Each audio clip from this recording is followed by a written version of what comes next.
chapter 43. We're going to be seeing Benjamin sent to Egypt. And we're picking right back up off where we left off,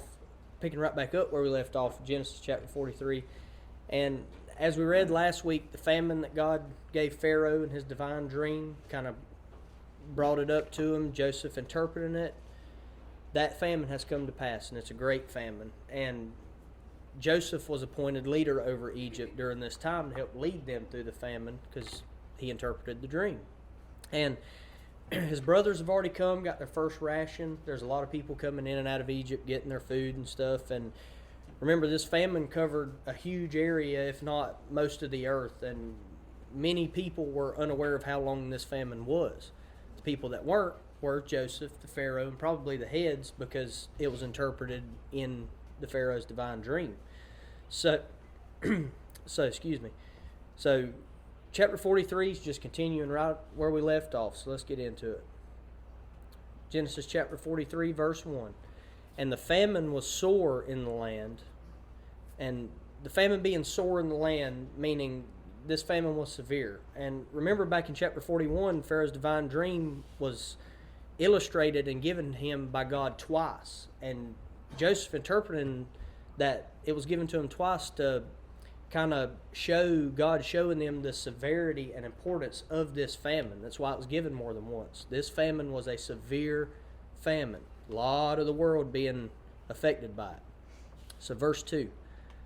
And it came to pass, when they had eaten up the corn which they had brought out of Egypt, their father said unto them, Go again, buy us a little food. So we're back here with Jacob and his 10 sons. Remember, he has 12 sons total, one being Joseph. Joseph he believed to be dead. They all believed to be dead, but he's actually leading Egypt through this famine. He's unaware of it.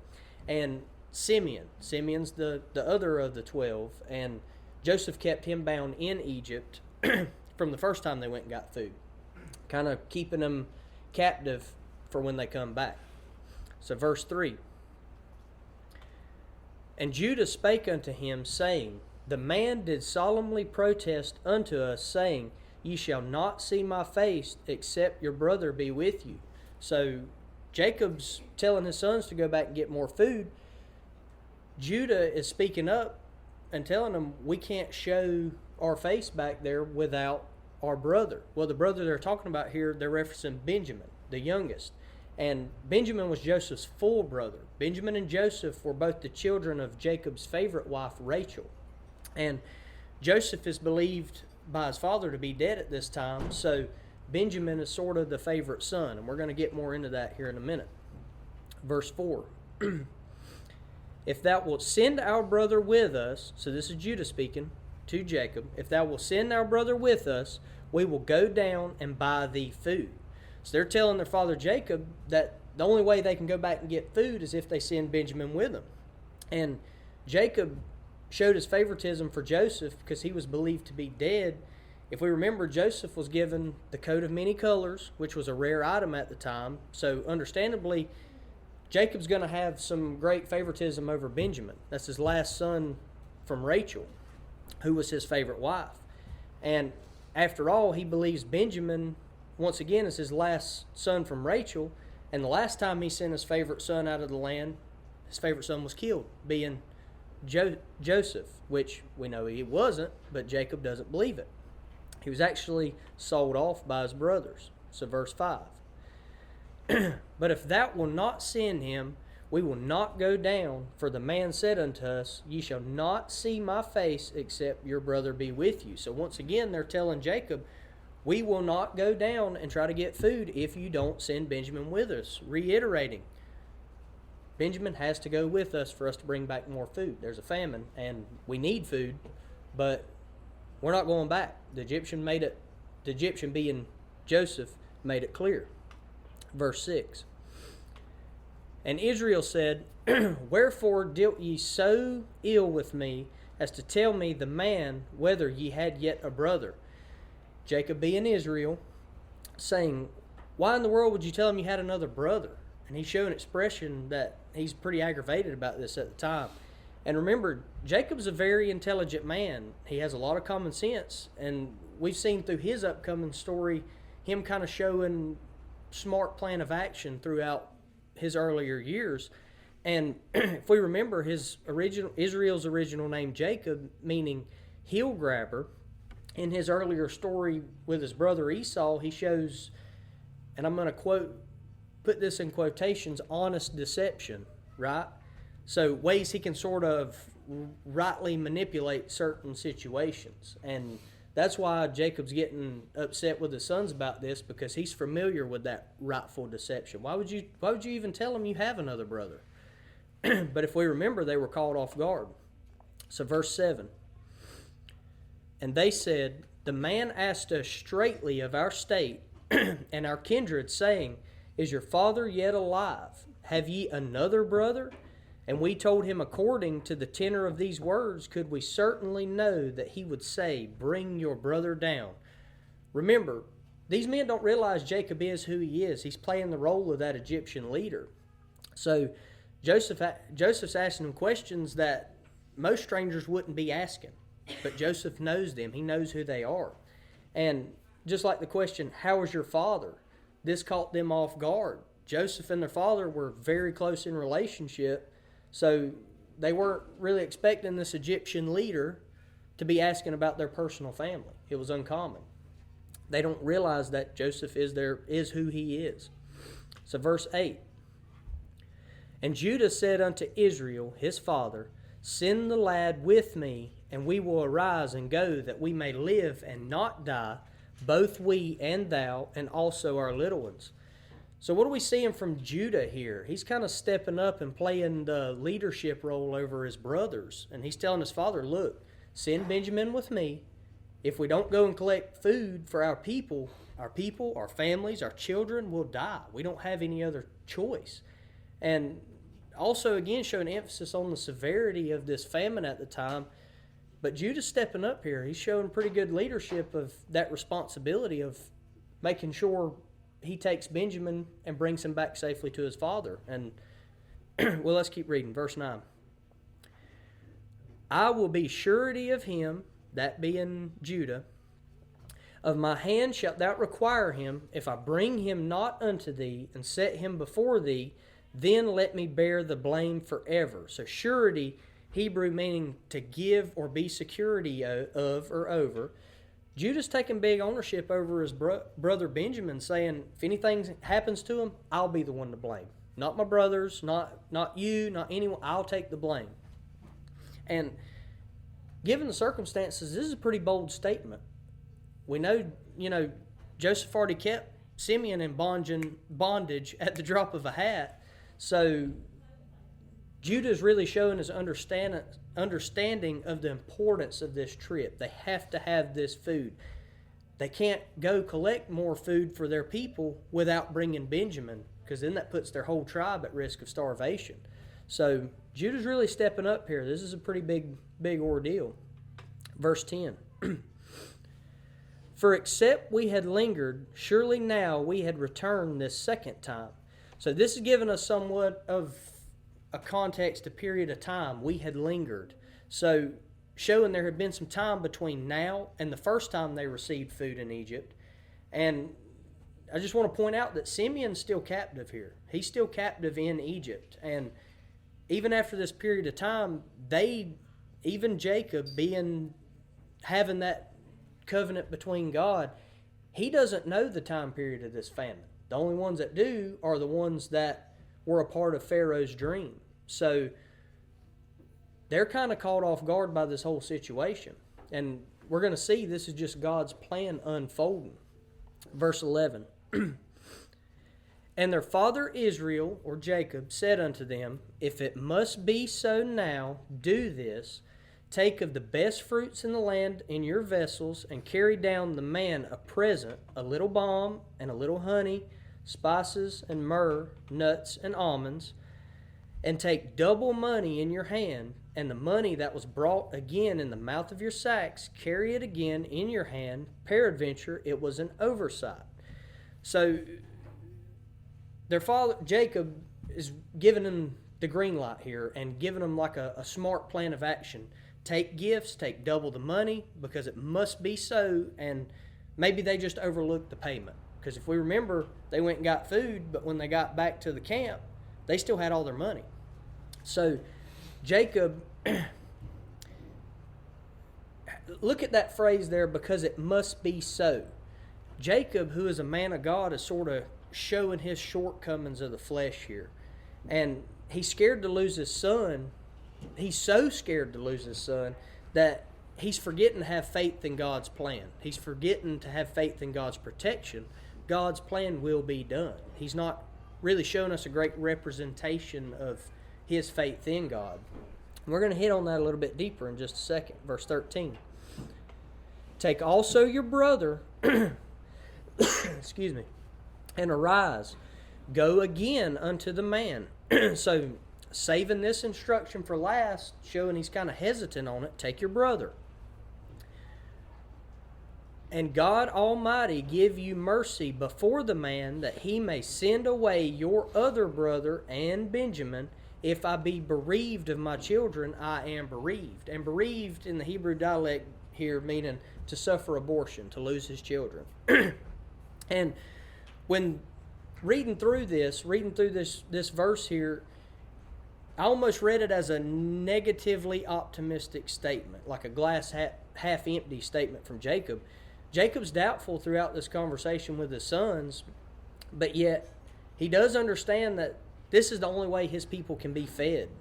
And he ends with, and God give you mercy before the man. He's basically saying, we have to do this. Whatever happens will happen. God protect you. And which is true and somewhat of a good outlook on it, but there's a difference between having strong faith in God and then completely letting go and just, well, whatever happens is going to happen anyway. We got to do it. And I want to put ourselves in Jacob's shoes for a second. You know, many times we go through hardships, we go through trials, tribulation, affliction, but as children and followers of God, we not only have to understand that God's will be done, but also have faith in knowing that God lines certain things up in order for his plan, the bigger plan, to come to be. We have to understand that. And kind of piggybacking on what James hit on last Sunday is, if we only base what we know from Genesis chapter 1, verse 1 to now, we know that eternal salvation, or Christ, is to come from the lineage of one of these sons. And we know the covenant between God and Abraham, where this is promised in Genesis chapter 12, has been passed down from Abraham to Isaac to Jacob to, at this point in the chapter, one of the 12 sons of Israel, or Jacob, are going to inherit this covenant. We don't know which one yet, just based off of what we read. So with Jacob's knowledge and holder of the covenant, he knows this promise from God. He understands it. It was passed down to him. He also knows that he has to one day pass it down. So he's not really representing strong faith here because he's not trusting in God's plan. And you know, just like in our own lives, us here in the flesh on earth, even as followers and children of God, we're going to experience hardships. We're going to experience troubles, tense and stressful situations. And for one, it gives us a test of our faith. And also what we're seeing here, and we're going to keep unfolding in this chapter, is that God puts certain things into play, and he allows things to happen. So at the time, we might see it as a hardship, but these hardships are sometimes necessary in order to unfold God's greater plan for his children, for us. And we have to understand that. And in the case of this chapter, what is the outcome of God's plan? For Christ to come from one of these lineages in order to provide us, humans, with everlasting and eternal life. That's the context of this chapter of what he's lining up. So don't be blinded by affliction, trials, tribulations. Trust and know and have faith in God, and his will, not ours, is for the greater good. Trust in these hardships. We're going to go through them. Same thing we're seeing here with Jacob. It's verse 15. And the men took that present And they took double money in their hand, and Benjamin, and rose up, and went down to Egypt, and stood before Joseph. So they proceeded with what was needed to be done to acquire food for their people. They're taking this plan into action. Verse 16. And when Joseph saw Benjamin with them, he said to the ruler of his house, Bring these men home, and slay, and make ready, for these men shall dine with me at noon. So, ruler of the house here, kind of being the overseer under Joseph in his home. But Joseph's saying, bring these men into my home, prepare meat to eat, and make fixings ready, because they're going to dine with us tonight. And I want to look at something. We talked about it. James talked about it last Sunday. There's a lot of traffic in and out of Egypt. There's like convoys in and out.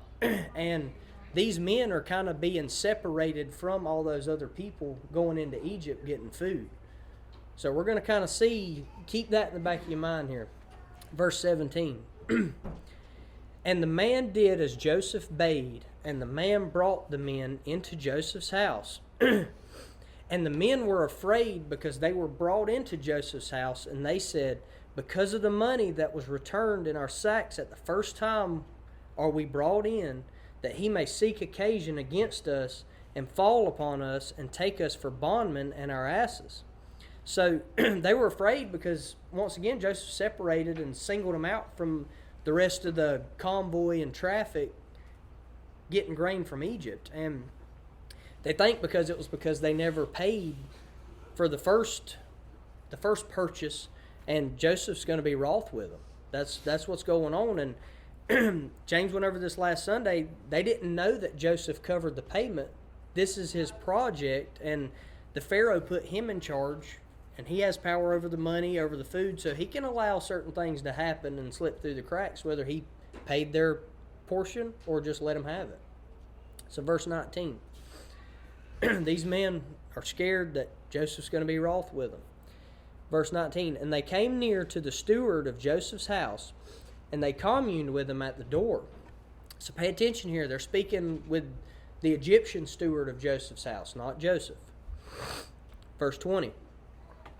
And said, O sir, we came indeed down at the first time to buy food. And it came to pass, when we came to the inn, that we opened our sacks, and behold, every man's money was in the mouth of his sack, our money in full weight, and we have brought it again in our hand. And our and other money have we brought down in our hand to buy food. We cannot tell who put our money in our sacks. So they're explaining, sort of spilling their guts here to the steward, what's going on, what's taking place. And remember, they're scared because they're somewhat being singled out by Joseph. So they're like, look, this is what happened. We brought more money, the money that we didn't pay last time. You know, we're here. We're not trying to cause problems. But they're still unaware that Joseph is who he is, and he's playing the role of this Egyptian still. And they don't know that Joseph is actually wanting to gather and fellowship with his brothers. That's why he's calling them into their house. We're going to see that as we go. But going back to, once again, what James hit on last Sunday is we're kind of seeing Joseph's actions here kind of mirror Christ-like actions. And you can flip there, but I want to take a look at a verse here in the New Testament. It's 1 Corinthians chapter 1, verse 9. I'm going to pull it up on the slide here. And it says, God is faithful, by whom ye were called unto the fellowship of his Son, Jesus Christ our Lord. So this verse here is highlighting the faithful nature of God in establishing a spiritual connection with believers through Christ. And what are we seeing Joseph requesting here? A gathering and fellowship between all 12 of the sons of Israel. Kind of a reflection of Christ-like nature. And something to remember, these 12 brothers haven't been together in over 20 years, given the whole context. And once again, Jacob kind of mirroring Christ-like action, and Christ is to come from one of these 12 sons' lineages. So just keep that in mind. Joseph's really representing Christ here and being that mirror of God's faith through fellowship. So Let's see the steward's response here, verse 23. And he said, Peace be to you, fear not, your God and the God of your father hath given you treasure in your sacks. I had your money, and he brought Simeon out unto them. He, being the steward here, emphasizes your. So the steward states, I had your money, I put it back in your sacks. And he proceeded to release Simeon, who they had captive from the first time they visited. So what are we seeing here? Joseph, who is playing the role of the head Egyptian during the famine, Joseph's a Hebrew, right? So the steward was most likely a born Egyptian. So we're going to see in a few verses that Egyptians weren't really prominent to outsiders. And we also learn that from Joseph being accused of rape. So Joseph hasn't yet returned. The steward was a part of these actions appointed by Joseph. So here we're seeing God's plan his plan of action taking place, and God using believers and non-believers to line up the pawns for his greater plan to take effect. The steward here doesn't say my God, he says your God, kind of showing that he's not a follower of Yahweh, of God, but he's also being used in God's plan, representing God's plan, taking action here. So keep that in mind. God can use believers and non-believers for his greater plan to take effect. Verse 24. And the man brought the men into Joseph's house and gave them water, and they washed their feet, and he gave their asses provender. So they're receiving hospitality here. These men thought they were being sought after, but the steward's explaining from your God and showing them great hospitality. It's kind of giving them some ease and kind of settling down some here. They were worked up, but God's plan's taking effect. They're being showed hospitality by the steward. Verse 25. And they made ready the present against Joseph came at noon, for they heard that they should eat bread there. And when Joseph came home, they brought him the present which was in their hand into the house, and bowed themselves to him to the earth. So check this out. These men were told back in chapter 37 that through Joseph's divine dream, back when they were all with their father, that they would bow down to him, right? Well, they hated it. That's what led them to selling him as a slave in the first place. This is the second time they've bowed down to Joseph unknowingly. Joseph had two different divine dreams from God where they bowed down to him. So again, God's plan from chapter 37 unfolding and taking place. And even though through all the hardship that Joseph's been through, all this during the famine, God's plan is unfolding. Whether they like it or not, whether if anyone else is lining it up or not, God's plan is taking effect here. What he said will happen is happening. Verse 27. And he asked them of their welfare and said, Is your father well, the old man of whom ye spake? Is he yet alive? So once again, he's asking about his father, asking about Jacob. Verse 28. And they answered, Thy servant our father is in good health, he is yet alive. And they bowed down their heads and made obeisance. And obeisance meaning honoring or royalty. So Joseph again asking them about their family and them bowing down and showing him respect for that. It's kind of uncommon for an Egyptian ruler to be asking about your personal family. So they're showing him great respect for it. Again, they do not know that this is Joseph. So verse 29. And he lifted up his eyes and saw his brother Benjamin, his mother's son, and said, Is this your younger brother of whom ye spake unto me? And he said, God be gracious unto thee, my son. So Joseph is finally laying eyes on Benjamin, and Benjamin was his only full-blooded brother. And it states, God be gracious unto thee, my son. At this point in time, Joseph hasn't said anything like this to the brothers in the role of the head Egyptian. So it's kind of like a change in outlook on Joseph as the Egyptian leader. So look at this as kind of like a turning point for the brothers' outlook on him. So verse 30. And Joseph made haste, for his bowels did yearn upon his brother, and he sought where to weep. and he entered his chamber and wept there. So Joseph, being overwhelmed with emotions right now, he finally sees his brother, and him and his other 11 brothers are together fellowshipping. They're all brothers are there together, enjoying each other. He's finally seeing his full brother. So this is a lot to take in, given the circumstances of what's taken place over the past 20 years. So you can only imagine, you haven't seen all your siblings in 20 years. Y'all were all together fellowshipping, having a good time. That's pretty emotional. So Joseph kind of separates himself to get himself right with his emotions. So verse 31.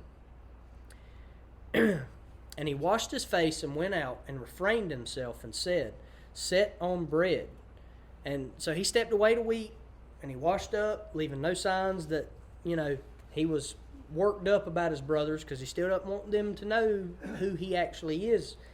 And remember, they're still unaware. So they're keeping that there. The brothers are having a better outlook on him now. So verse 32.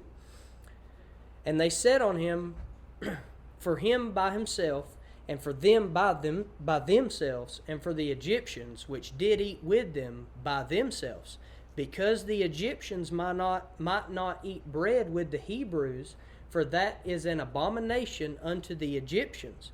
So Joseph's eaten by himself because he's political royalty. So he has his own place.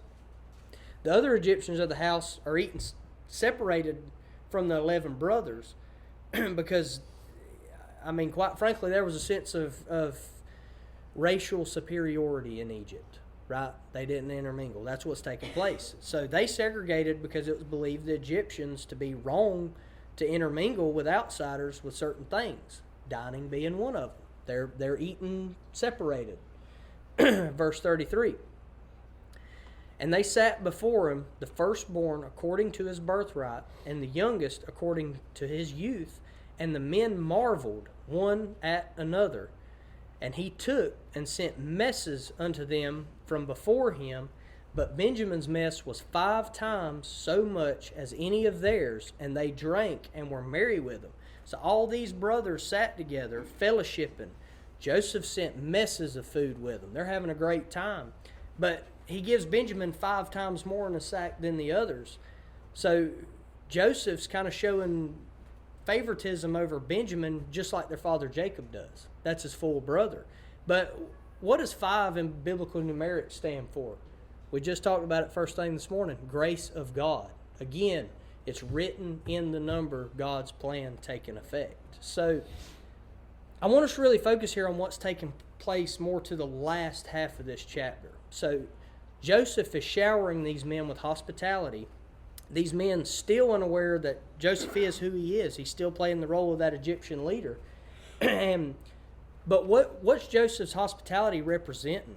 God's love and hospitality for all his creations, even sometimes over ones who do not know or understand where these blessings are coming from, right? So just like here, his brothers don't know why they're receiving this hospitality from their brother, just like sometimes we don't understand why God's given us the love and hospitality that we get. So another way we can apply this to our lives as Christians is we live in a fast-paced world, right? So we rarely get to slow down and really see and recognize God's blessings and what they are. Whether it's a thunderstorm, which waters our crops and food, whether it's getting stuck by a train, which could be protecting you from a car crash, or even financial struggle that could be protecting us from long-term financial imprisonment. The point is, whatever the case may be, we often get stuck and see the minor inconveniences, which look major to us at the time, that we forget that God's plan has an outcome for each and every one of us, a greater outcome than our own. And we have to pay attention to God's true blessing and always honor and give him the remembrance he deserves, because God's plan of action is and always will be greater in our lives, way better than our plan of action. So it's not about what's happening right now. It's about what is God's greater outcome. We may not understand that, but we have to give that full faith that and know that He's going to watch out for us. Maybe a minor inconvenience now that looks big, but His plan will always be greater than our own. Amen.